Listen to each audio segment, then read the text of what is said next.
What does it mean to walk in a perfect way? This question has puzzled many for centuries. Today we're going to tackle this age-old question by diving into an exploration of Psalm 101 from the King James Version of the Bible. This scripture, rich in wisdom and guidance, presents a profound picture of moral and spiritual integrity. In our journey through the verses, we will be breaking down each verse, giving it the attention it deserves, and seeking to understand its deeper meaning. From the themes of mercy and judgment to the rejection of wickedness, from dealing with slander and pride to embracing truth, and finally to the destruction of wickedness, Psalm 101 provides an enlightening roadmap. So, let's embark on this journey together, peeling back the layers of this scripture and uncovering the wisdom within. Join us as we delve into the profound wisdom of Psalm 101. Starting with the first verse, I will sing of mercy and judgment, unto thee, O Lord, will I sing. This verse speaks to the duality of mercy and judgment.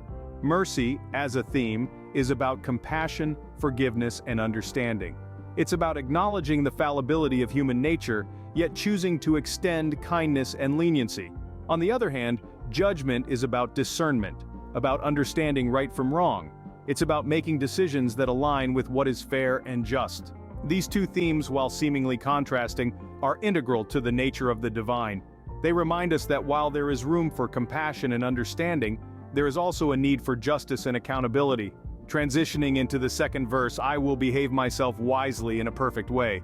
The pursuit of wisdom is a lifelong journey. To behave wisely is to act with understanding, with thoughtfulness, and with a sense of responsibility. It is about making choices that are not just beneficial to oneself, but also to others. It's about understanding the consequences of our actions and making decisions that bring about positive outcomes.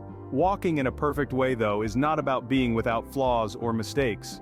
Rather, it's about striving towards righteousness, about aiming to live in harmony with divine principles. It's about creating an inner environment of honesty, integrity, and sincerity. It's about cultivating a heart that is pure and a spirit that is humble.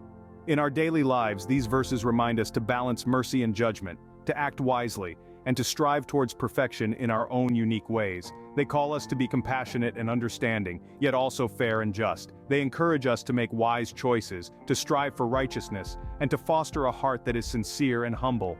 Mercy, judgment, and wisdom are crucial elements in our spiritual journey. They are not just themes in these verses, but guiding principles that can help us navigate our lives with grace, strength, and integrity. Moving on to verses 3 and 4, they focus on the rejection of wickedness. In verse 3, the psalmist makes a powerful commitment. I will set no wicked thing before mine eyes. This is not merely a passive avoidance, but an active decision to reject wickedness. It's about being conscious and intentional about what we allow into our sight and our mind. It's a reminder that we have the power to control our gaze and, by extension, our thoughts and actions. In the same verse, the psalmist expresses a strong disdain for those who deviate from the path of righteousness, saying, I hate the work of them that turn aside. This is not about promoting hatred, but rather, it is an expression of the psalmist's deep commitment to righteousness. It's about making a clear demarcation between what is right and what is wrong, and choosing to distance oneself from the latter. Verse 4 continues this theme of rejecting wickedness. The psalmist declares, A froward heart shall depart from me, I will not know a wicked person. Here, a froward heart refers to one that is perverse or contrary. The psalmist vows not to entertain such a heart within himself, and further, not to associate with those who embody wickedness. These verses, taken together, underscore the importance of purity of heart and the refusal to engage with wickedness. They emphasize the significance of our choices, what we choose to see, to think, to feel, and to associate with.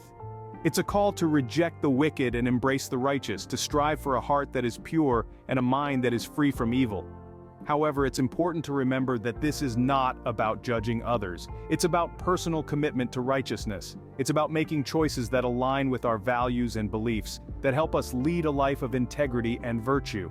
In conclusion, verses 3 and 4 of Psalm 101 remind us that our spiritual journey calls us to reject wickedness and strive for purity of heart. They offer guidance on how we can navigate our lives, making conscious and intentional choices that lead us towards righteousness. Our spiritual journey calls us to reject wickedness and strive for purity of heart. Verses 5 and 6 deal with slander, pride, and the faithful of the land. Here we delve into some of the more challenging aspects of human character, particularly those that can negatively affect our spiritual journey. Slander, the act of spreading false information, can be insidious. It's a direct violation of the trust and respect we ought to have for one another.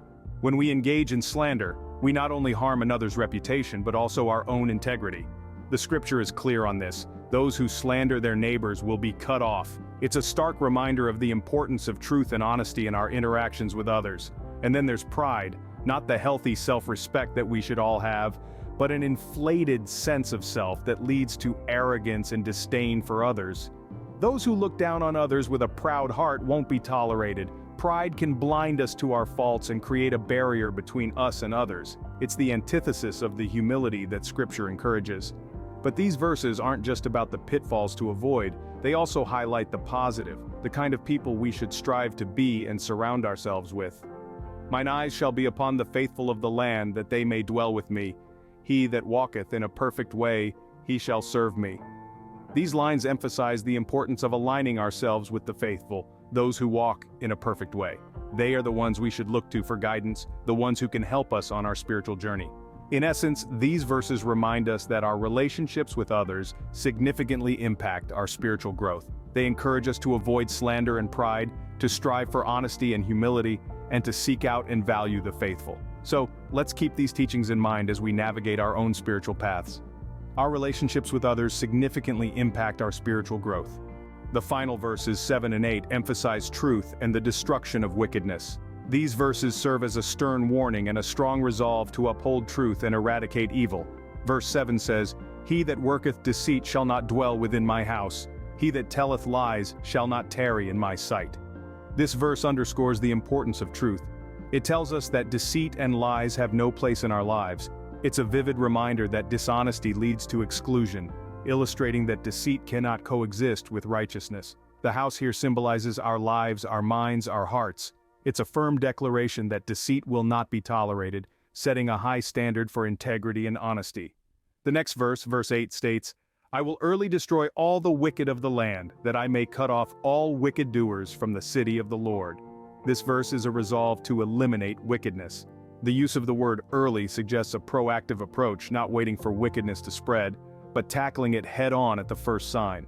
The city of the Lord refers to our community, our society. It underscores that wickedness doesn't belong in a place where the Lord's presence is felt, where righteousness should reign. So what do these verses tell us? They highlight the importance of truth and the destructive nature of deceit. They remind us that lies and deceit are not just morally wrong, they are corrosive, damaging the very fabric of our relationships and communities. They also underscore the need for proactive action against wickedness. Not merely turning a blind eye, but actively working to root out wickedness in all its forms. It's a call to action for each of us, a challenge to uphold truth, to reject deceit, and to confront wickedness. It's not an easy path, but it's a path that leads to righteousness, to a life that is pleasing to the Lord. Truth and the rejection of wickedness are important steps in our spiritual journey. These verses remind us that our actions, our choices, and our values matter. They shape us, they define us, and they are the essence of our spiritual journey. Having walked through Psalm 101 verse by verse, let's now summarize the key points. Psalm 101, a powerful piece of scripture, begins on a note of worship, with the psalmist expressing his intent to sing of both mercy and judgment. This sets the tone for the entire psalm, reminding us of the dual nature of God's interaction with humanity. Mercy represents God's love and compassion, while judgment underscores his righteousness and justice. The psalmist then makes a commitment to wisdom and integrity, promising to behave wisely and maintain a perfect heart within his house. Here we encounter the theme of personal integrity and the pursuit of wisdom.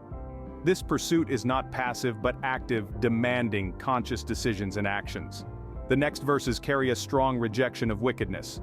The psalmist pledges not to set any wicked thing before his eyes, to exclude the wicked from his company, and to cut off those who slander in secret. These verses emphasize the importance of personal purity, not just in action, but also in thought and companionship. The scripture then addresses relationships, focusing on the psalmist's interactions with others. He promises to keep his eyes on the faithful, to allow them to dwell with him and to serve him. He promises not to tolerate those who are deceitful, proud, or who tell lies. This highlights the importance of surrounding oneself with good company and of holding others to the same standards of integrity and truthfulness. Finally, The psalmist declares his intent to destroy all the wicked, to purge his city of wrongdoers. This conveys a strong sense of justice and the ultimate triumph of good over evil. In essence, Psalm 101 presents a blueprint for a life of integrity, righteousness, and wisdom. It encourages us to strive for personal purity, to seek good company, to stand against wickedness, and to trust in the ultimate victory of righteousness. This scripture offers profound wisdom for our spiritual and daily lives. So, what does it mean to walk in a perfect way? A journey through Psalm 101 reveals a profound message, a call to walk in a perfect way. This doesn't mean a life without mistakes or flaws, but rather, a life steeped in integrity, wisdom, and righteousness. From the opening verses of this psalm, we understand that to walk in a perfect way is to sing of mercy and judgment. It is to acknowledge the dual nature of life, the balance between grace and justice. Mercy, not as a sign of weakness but as a testament of strength and compassion. Judgment, not as a tool of condemnation, but as a means to discern right from wrong. To walk in a perfect way also means to behave wisely. Wisdom here is not just about intellectual prowess, but about discernment, about making choices that align with our values even when no one is watching. It is about walking within our homes, within our private spaces, with a perfect heart, with sincerity and authenticity.